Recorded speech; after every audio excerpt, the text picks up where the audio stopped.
Lektion 1: Winterprobleme. Hey Anna, hast du gesehen, wie viel Schnee die Straßen bedeckt hat? Hallo John, ja, es sieht aus wie ein Winterwunderland, ist aber auch stressig. Genau. Ich muss den Schnee von meinem Bürgersteig und meiner Auffahrt fernhalten. Das gleiche hier. Es ist anstrengend, es die ganze Zeit zu schaufeln. Ich weiß. Hast du versucht, eine Schneefräse zu benutzen? Noch nicht, aber ich habe gehört, dass sie viel Zeit und Mühe sparen können. Das tun sie wirklich. Das macht das Schneeräumen viel einfacher. Ich sollte in Betracht ziehen, mir einen zuzulegen. Was ist deine Strategie für verschneite Tage?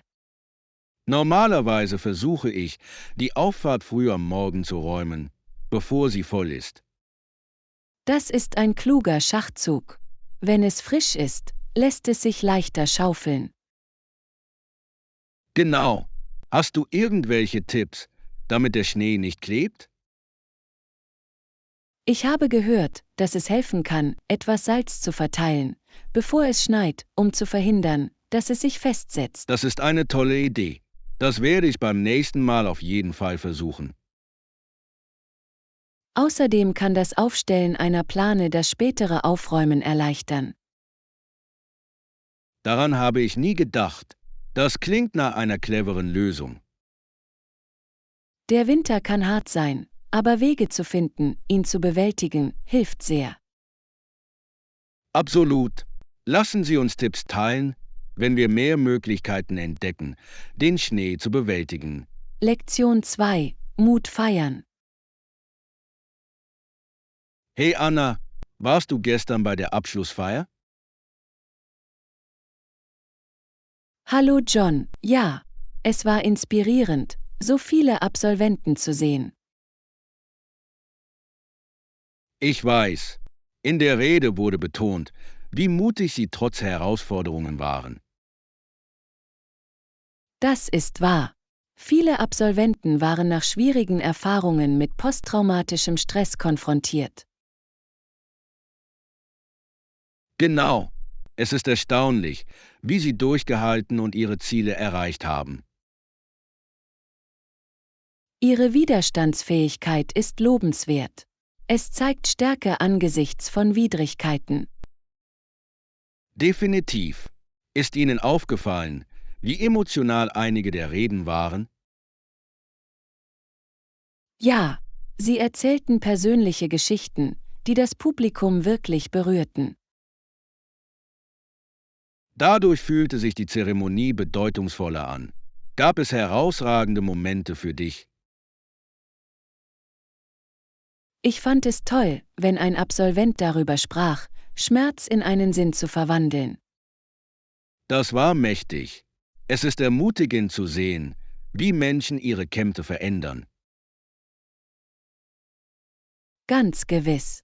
Es ermutigt andere, weiterzumachen, unabhängig von den Hindernissen. Und es erinnert uns daran, dass wir in unseren Kämpfen nicht allein sind. Genau. Die Unterstützung der Gemeinschaft ist in schwierigen Zeiten von entscheidender Bedeutung.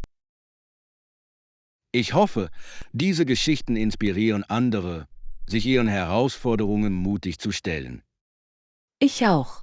Es ist wichtig, Erfolge zu feiern, ob groß oder klein. Unbedingt. Jeder Schritt vorwärts ist es wert, anerkannt und gewürdigt zu werden. Lektion 3: Herausforderungen meistern. Hey Anna, ich habe endlich das neue Rezept ausprobiert, das ich erwähnt habe. Hallo John, das ist aufregend. Wie ist es gelaufen? Anfangs war es etwas herausfordernd, aber ich habe die Anweisungen befolgt und es geschafft. Das ist fantastisch. Welchen Teil fandest du am schwierigsten? Das Timing war schwierig. Ich musste beim Kochen verschiedener Komponenten mehrere Aufgaben gleichzeitig erledigen. Multitasking kann schwierig sein. Hattest du vorher alles vorbereitet?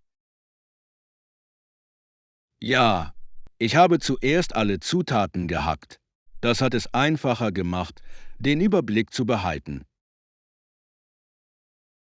Gute Strategie. Es hilft wirklich, in der Küche organisiert zu sein. Definitiv. Sobald ich einen Rhythmus gefunden hatte, fühlte er sich viel überschaubarer an. Das kann ich mir vorstellen. Welches Rezept hast du probiert? Ich habe ein cremiges Nudelgericht mit Spinat und Champignons zubereitet. Das klingt köstlich. Wie hat es geschmeckt? Überraschend gut. Ich war stolz darauf, wie es ausgegangen ist. Das solltest du sein. Kochen kann lohnend sein, besonders wenn Sie Erfolg haben. Unbedingt. Ich denke schon darüber nach, bald ein anderes Rezept auszuprobieren. Das ist der Geist. Haben Sie ein bestimmtes Gericht im Sinn? Ich denke darüber nach, selbstgemachte Pizza zu machen. Es scheint Spaß zu machen, es anzupassen. Pizza klingt toll. Sie können auch mit verschiedenen Belägen experimentieren. Genau. Ich kann es kaum erwarten, wieder kreativ in der Küche zu werden. Lektion 4. Reisepläne. Hey Anna, ich denke darüber nach, am 15. Juni zu meiner Reise aufzubrechen und am 23. Juni Hi John, das zurückzukehren. klingt aufregend. Wo planst du hinzugehen? Ich gehe in die Berge, um zu wandern und mich zu entspannen. Das klingt unglaublich. Hast du bestimmte Trails im Sinn? Ja, ich möchte den Ridge Trail und den Pine Valley Loop erkunden. Tolle Auswahl. Ich habe gehört, dass die Aussicht von diesen Wanderwegen atemberaubend ist. Das sind sie wirklich. Ich kann es kaum erwarten, ein paar schöne Fotos zu machen. Fotografie und Natur bilden eine perfekte Kombination. Reist du alleine? Ich gehe mit ein paar Freunden. Es wird Spaß machen, die Erfahrung zu teilen. Das wird es auf jeden Fall angenehmer machen. Was hast du noch geplant? Wir planen auch einen Lager für Abend- und Sternenbeobachtung. Was denkst du? Das klingt nach einer fantastischen Idee. Nichts geht über eine Nacht unter dem Sternenhimmel. Genau. Wir bringen ein paar Snacks und vielleicht sogar eine Gitarre für die Musik mit. Das wird zur Atmosphäre beitragen. Bist du auf das Wetter vorbereitet? Ich habe die Prognose überprüft und es sieht so aus, als ob sie cool, aber klar sein wird. Perfektes Wanderwetter. Vergessen Sie nicht, Schichten für die Temperaturschwankungen einzupacken. Guter Tipp. Ich werde dafür sorgen, dass ich entsprechend packe. Haben Sie Interesse, sich uns anzuschließen? Das würde ich gerne, aber ich habe in dieser Woche andere Verpflichtungen. Vielleicht nächstes Mal. Ich werde auf jeden Fall alle Geschichten und Fotos mit dir teilen. Lektion 5. Pläne schmieden. Hey Anna, hast du heute Zeit? Guten Morgen, John. Ja, ich habe etwas Freizeit. Was ist los? Ich dachte, wir könnten Kaffee trinken und uns treffen. Das klingt toll. Ich würde gerne hören, was du gemacht hast. Perfekt. Haben Sie ein Lieblingscafé im Sinn? Ja, wie wäre es mit dem neuen Café in der Innenstadt? Ich habe gute Dinge darüber gehört. Das habe ich auch gehört. Ich würde gerne Ihre Getränkespezialitäten probieren. Ich auch. Ich denke, Sie haben einen einzigartigen Matcha Latte. Oh, das klingt köstlich. Was bieten Sie sonst noch an? Sie haben auch eine Vielzahl von Backwaren. Wir könnten uns einen Snack holen. Lecker. Kaffee und Gebäck klingen nach einer perfekten Kombination. Einverstanden. Um wie viel Uhr möchtest du dich treffen? Wie wär's mit 14 Uhr? Das gibt uns viel Zeit. Das funktioniert für mich. Ich bringe auf jeden Fall mein Notizbuch mit, damit wir einige Ideen besprechen können. Tolle Idee. Ich liebe es, gemeinsam zu brainstormen. Es ist immer produktiv. Ja, und es ist schön, während der Arbeit einen Tapetenwechsel zu haben. Genau. Darauf freue ich mich. Machen wir das Beste aus unserer Zeit. Lektion 6. Internetetikette. Hallo Anna. Ist dir aufgefallen, wie wichtig die Internetetikette in letzter Zeit geworden ist?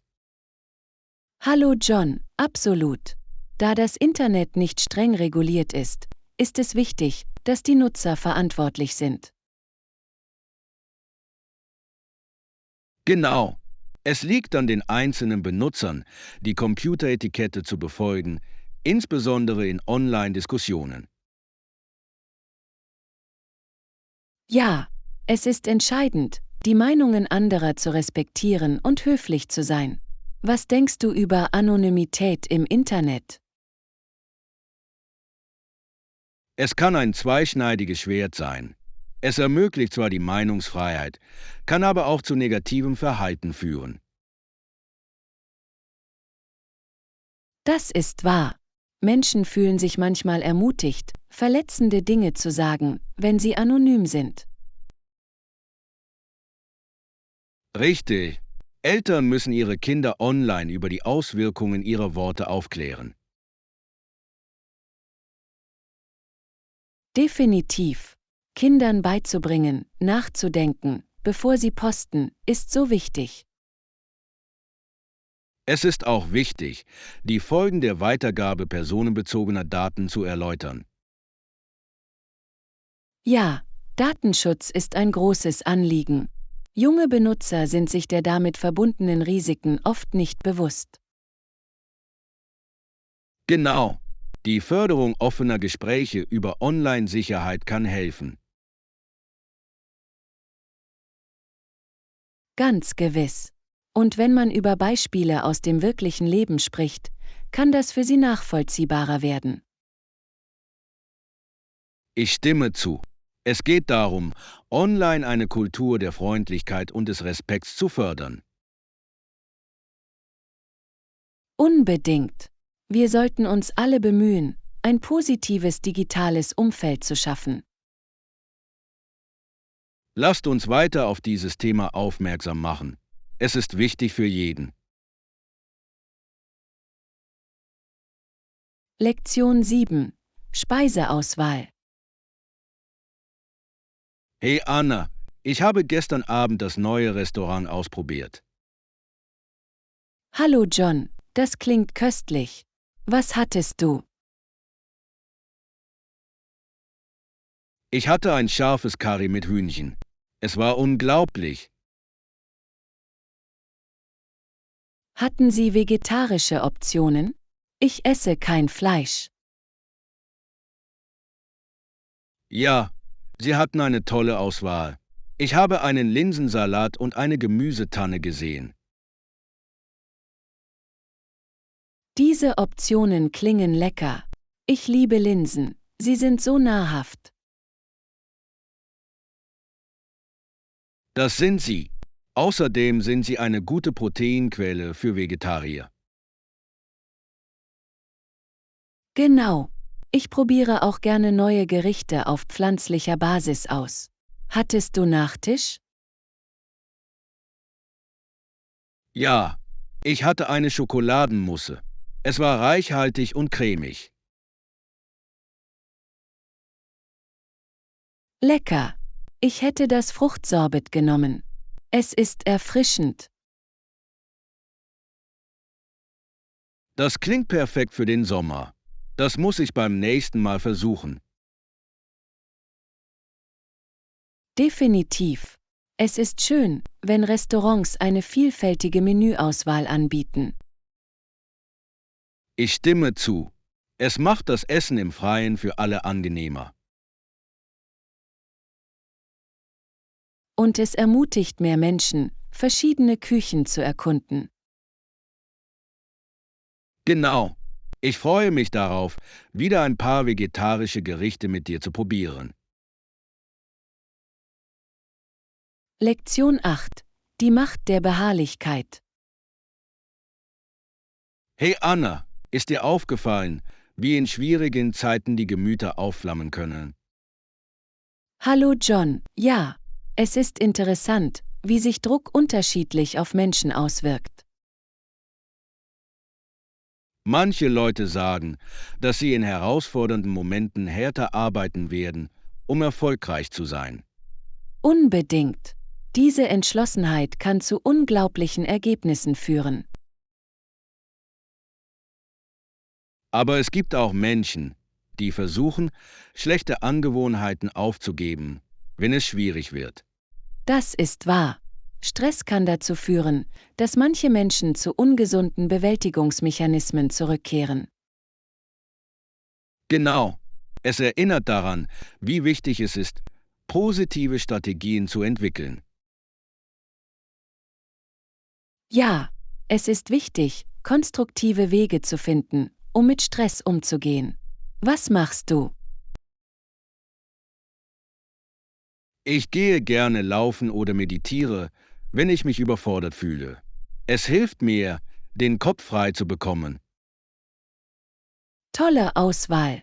Ich schreibe gerne Tagebücher, um meine Gedanken und Gefühle zu verarbeiten. Das ist eine wunderbare Art zu reflektieren. Schreiben kann sehr therapeutisch sein. Ganz gewiss. Es ist auch eine Möglichkeit, Fortschritte zu verfolgen und kleine Siege zu feiern. Definitiv. Auf unserem Weg zur Verbesserung zählt jeder kleine Schritt. Ich stimme zu. Und uns mit unterstützenden Menschen zu umgeben, macht einen großen Unterschied. Unbedingt. Ein starkes Unterstützungssystem kann uns helfen, motiviert und konzentriert zu bleiben. Lektion 9. Männlichkeit definieren. Hey Anna, ich habe darüber nachgedacht, wie sich biologische Definitionen von Geschlecht von sozialen Konzepten unterscheiden. Hallo John, das ist ein interessantes Thema. Was meinst du damit? Nun, biologisch gesehen werden Jungen in einem bestimmten Alter zu Männern, aber sozial ist das komplexer. Unbedingt. Man wird ein Mann, wenn man Verantwortung übernimmt und Reife zeigt.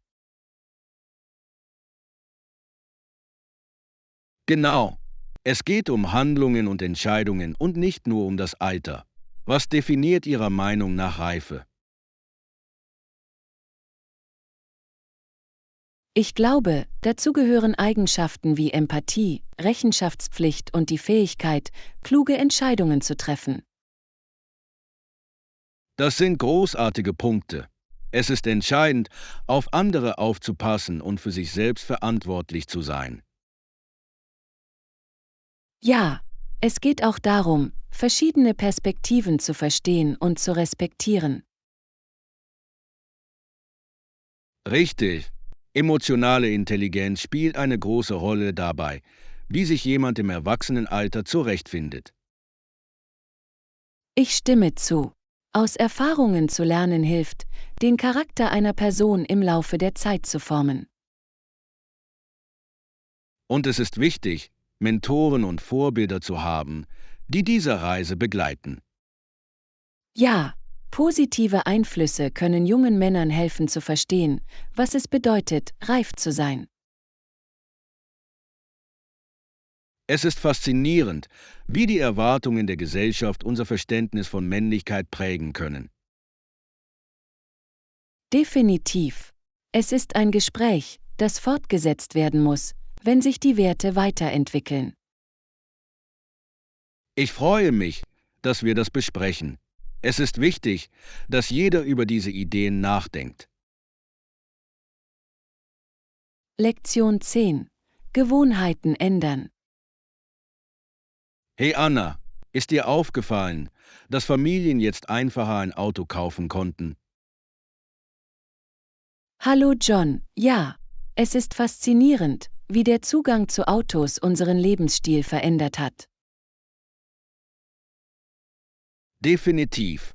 Sobald viele Menschen ein Auto hatten, änderten sich ihre Gewohnheiten dramatisch. Genau. Es hat die Art und Weise verändert, wie Familien reisen und Zeit miteinander verbringen. Und es hat das Pendeln viel einfacher gemacht, nicht wahr? Ganz gewiss. Es führte aber auch zu erhöhten Verkehrsstaus in Städten. Richtig. Mehr Autos bedeuten mehr Herausforderungen, wie zum Beispiel die Suche nach Parkplätzen. Das ist wahr. Einige Familien haben sogar angefangen, stattdessen öffentliche Verkehrsmittel zu nutzen. Ja, und Riedesharing-Dienste sind ebenfalls beliebt geworden. Diese Optionen können dazu beitragen, die Anzahl der Autos auf der Straße zu reduzieren. Unbedingt. Es ist interessant zu sehen, wie sich Gewohnheiten mit der Technologie entwickeln. Und es ist wichtig, die Umweltauswirkungen all dieser Autos zu berücksichtigen. Ja, viele Menschen suchen jetzt nach umweltfreundlichen Alternativen wie Elektrofahrzeugen. Das ist eine positive Veränderung. Es zeigt ein wachsendes Bewusstsein für Nachhaltigkeit. Genau. Es ist aufregend, darüber nachzudenken, wie sich das Transportwesen in Zukunft verändern wird. Lektion 11. Kulinarische Kreationen. Hey Anna, ich habe vor kurzem einen grünen Salat mit Vinaigrette-Dressing zum Hauptgang probiert. Hi John, das klingt erfrischend. Welche Zutaten hast du verwendet? Ich habe gemischtes Gemüse, Kirschtomaten, Gurken und Avocado hinzugefügt. Das sind großartige Entscheidungen. Avocado verleiht dem Salat eine schöne Cremigkeit. Genau. Und die Vinaigrette hat wirklich alle Aromen zusammengebracht. War es hausgemacht? Ich finde, selbstgemachte Dressings schmecken so viel besser. Ja, das war es. Ich habe Olivenöl, Balsamico-Essig und einen Hauch Honig verwendet. Das klingt köstlich. Ich liebe es, Honig für ein bisschen Süße zu verwenden. Es macht das Dressing ausgewogener. Haben Sie jemals versucht, einen Salat als Hauptgericht zuzubereiten? Hab ich. Mit verschiedenen Belägen wie Nüssen oder Käse kann man wirklich kreativ werden. Richtig. Ich habe etwas Feta-Käse und Walnüsse hinzugefügt und es war fantastisch. Diese Ergänzungen machen es herzhaft und sättigend. Was hat dich dazu inspiriert, das auszuprobieren? Ich wollte etwas Leichtes und Gesundes, besonders angesichts des bevorstehenden wärmeren Wetters. Das ist eine kluge Wahl. Leichter zu essen kann bei Hitze erfrischend sein. Unbedingt. Ich denke darüber nach, diesen Sommer mit verschiedenen Salaten zu experimentieren.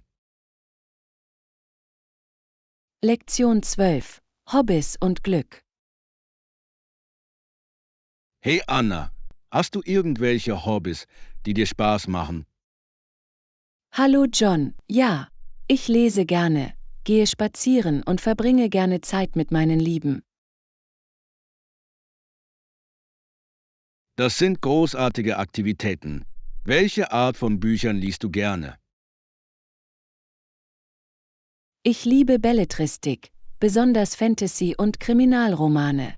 Sie sind so eindringlich. Das klingt lustig. Ich bevorzuge Sachbücher, insbesondere Bücher über Geschichte und Wissenschaft. Die können faszinierend sein. Es ist interessant zu erfahren, wie die Vergangenheit unsere Gegenwart prägt. Unbedingt. Und Wandern ist so eine schöne Art, sich zu entspannen und den Kopf frei zu bekommen. Ja, ich gehe oft in den Park in der Nähe. Die frische Luft macht einen großen Unterschied. Ich gehe auch gerne in der Natur spazieren. Hast du in letzter Zeit neue Trails entdeckt? Ich habe einen schönen Pfad entlang des Flusses gefunden. Es ist perfekt für einen ruhigen Spaziergang. Das klingt wunderschön. Zeit mit geliebten Menschen zu verbringen ist auch so wichtig. Ich stimme zu. Ob es ein einfaches Abendessen oder ein lustiger Ausflug ist, es stärkt unsere Bindungen. Genau. Ich hatte kürzlich einen Spieleabend mit Freunden und es war ein Knaller. Das klingt nach so viel Spaß. Brettspiele können Menschen wirklich zusammenbringen. Das tun sie. Ich denke, es ist wichtig, sich Zeit sowohl für Hobbys als auch für geliebte Menschen zu nehmen. Lektion 13. Unterstützung und Vorschläge. Hey Anna, ich habe darüber nachgedacht, einige Vorschläge umzusetzen, die wir letzte Woche besprochen haben. Hi John, das klingt fantastisch. Welche Vorschläge erwägen Sie? Ich plane, meine Zeitmanagementfähigkeiten zu verbessern und klarere Ziele zu setzen. Das sind großartige Ideen. Wie wollen Sie Ihr Zeitmanagement angehen? Ich denke darüber nach, einen Planer zu verwenden, um meine Aufgaben zu organisieren und zu priorisieren. Das ist ein kluger Schachzug. Die Visualisierung Ihres Zeitplans kann Ihnen wirklich helfen, auf dem richtigen Weg zu bleiben. Genau. Ich möchte auch bestimmte Fristen für meine Ziele festlegen. Das ist wichtig. Es erzeugt ein Gefühl der Dringlichkeit und hält Sie motiviert. Ganz gewiss. Und ich möchte sicherstellen, dass ich regelmäßig über meine Fortschritte nachschaue. Das ist eine großartige Strategie. Wenn Sie über Ihre Erfolge nachdenken, kann dies Ihr Selbstvertrauen stärken. Unbedingt. Denken Sie daran, ich bin hier, um Sie zu unterstützen, wenn Sie unterwegs Hilfe benötigen. Das weiß ich zu schätzen. Jemanden zu haben, mit dem man seine Fortschritte teilen kann, macht einen großen Unterschied. Das tut es wirklich. Machen wir uns gegenseitig für unsere Ziele zur Rechenschaft. Definitiv. Ich würde mich freuen, Updates zu deinen Fortschritten zu hören, und ich werde meine auch teilen. Klingt nach einem Plan. Zusammen können wir so viel mehr erreichen. Lektion 14. Die Kunst der Fotografie. Hey Anna, Hast du schon einmal versucht zu fotografieren? Hallo John, ich liebe Fotografie. Es ist faszinierend, wie ein einzelnes Foto eine Geschichte erzählen kann. Unbedingt. Welche Art von Fotografie macht dir am meisten Spaß? Ich mag Landschaftsfotografie sehr. Die Natur hat so viel Schönheit, die es einzufangen gilt. Was ist mit dir? Ich bevorzuge Porträtfotografie. Es ist etwas Besonderes, die Emotionen von Menschen einzufangen. Das ist interessant. Hast du ein Lieblingsfach? Ich liebe es, Kinder zu fotografieren. Ihre Gesichtsausdrücke sind so echt und freudig. Ich verstehe warum. Hast du jemals versucht, ehrliche Momente festzuhalten? Ja, die gefallen mir. Es ist, als würde man einen Moment einfrieren, ohne zu posieren. Genau. Dadurch fühlen sich die Fotos authentischer an. Verwenden Sie spezielle Geräte? Ich benutze eine DSLR-Kamera, aber ich denke, ein gutes Smartphone kann auch tolle Bilder machen. Stimme voll und ganz zu. Manchmal dreht sich alles um die Perspektive und die Beleuchtung. Ja, apropos Licht, fotografieren Sie lieber während der goldenen Stunde? Definitiv. Das sanfte Licht lässt alles magisch aussehen. Was ist deine Lieblingszeit zum Fotografieren? Ich liebe die frühen Morgenstunden, wenn die Welt ruhig und friedlich ist. Das klingt herrlich. Hast du jemals darüber nachgedacht, deine Fotos in einer Ausstellung zu zeigen? Das würde ich liebend gerne. Meine Arbeit mit anderen zu teilen wäre eine aufregende Erfahrung. Du solltest es versuchen. Es ist eine großartige Möglichkeit, mit anderen Fotografen in Kontakt zu treten. Danke für die Ermutigung. Ich werde es ernsthaft in Betracht ziehen. Lektion 15. Die olympische Verbindung. Hey Anna, wusstest du, dass Fernsehrechte die meisten Ausgaben der Olympischen Spiele decken? Wirklich. Das ist faszinierend. Wie funktioniert das genau? Nun, die Sender zahlen viel Geld für die Übertragungsrechte der Spiele, wodurch alles finanziert wird. Das macht Sinn. Also, ohne diese Mittel könnten die Olympischen Spiele nicht so großartig stattfinden. Genau. Das Verhältnis zwischen Fernsehen und Sport ist entscheidend für die Finanzierung.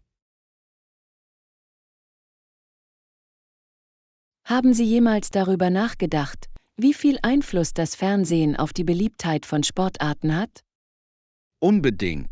Großveranstaltungen wie die Olympischen Spiele ziehen Millionen von Zuschauern an, was das Interesse am Sport steigert. Und es wirkt sich auch auf Sponsoring-Deals aus, oder? Mehr Zuschauer bedeuten mehr Werbetreibende.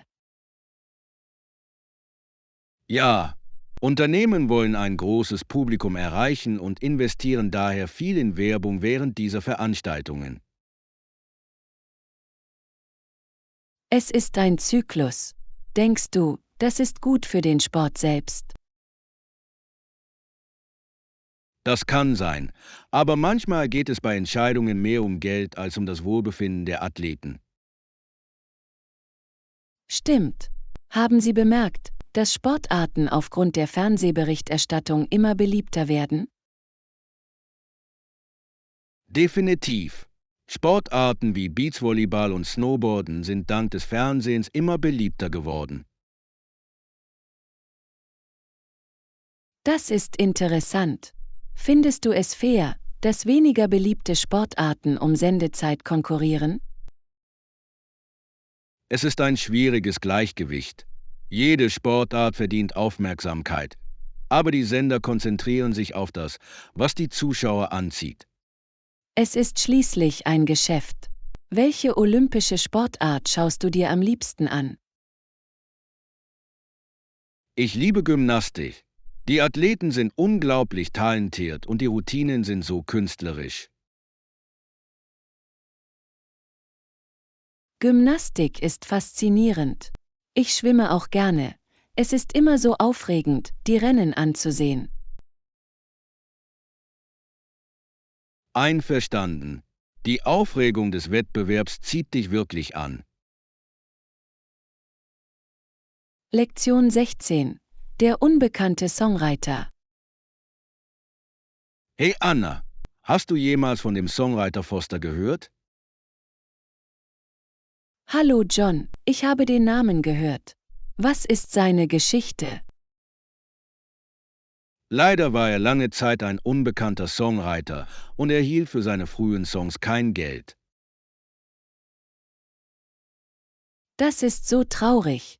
Hat er jemals Anerkennung für seine Arbeit bekommen? Ja, später wurden seine Songs berühmt, aber er verpasste die finanziellen Vorteile. Das ist wirklich bedauerlich. Es muss entmutigend sein, dass Ihre Arbeit nach so langer Zeit geschätzt wird. Definitiv. Er schien viele seiner frühen Songs verschenkt zu haben, ohne ihr Potenzial auszuschöpfen. Wie hat er sich dabei gefühlt? Hat er irgendein Bedauern zum Ausdruck gebracht? Berichten zufolge hatte er eine Leidenschaft für Musik, aber es ist schwer, nicht verbittert über verpasste Gelegenheiten zu sein. Das kann ich mir vorstellen. Glaubst du, es ist üblich, dass Songwriter solche Probleme haben? Ja, viele talentierte Songwriter bleiben erst viel später unbemerkt. Es ist eine schwierige Branche. Das ist es wirklich. Was glaubst du, kann unbekannten Songwritern helfen, anerkannt zu werden? Soziale Medien können ein mächtiges Werkzeug sein. Es ermöglicht Künstlern, ihre Arbeit direkt mit dem Publikum zu teilen. Das ist wahr. Plattformen wie YouTube und TikTok haben viele Karrieren gestartet. Genau. Es ist aufregend zu sehen, wie neue Talente auf diese Weise entstehen.